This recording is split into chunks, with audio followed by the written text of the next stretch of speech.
Option contracts are financial tools that give you the right to buy or sell an asset at a set price by a specific date. Because these contracts derive their value from an underlying stock, they are classified as derivatives. One important rule to remember is that one standard option contract represents ownership rights to 100 shares of stock.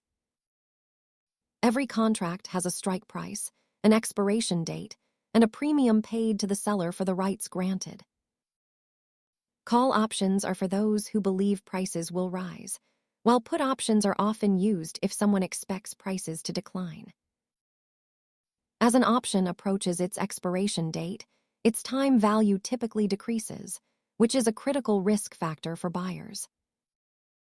Remember that options are complex instruments often used for hedging existing positions or placing speculative bets on market movement. Thank you for watching. Understanding the risks is key before exploring options. Please subscribe for more educational content on financial basics.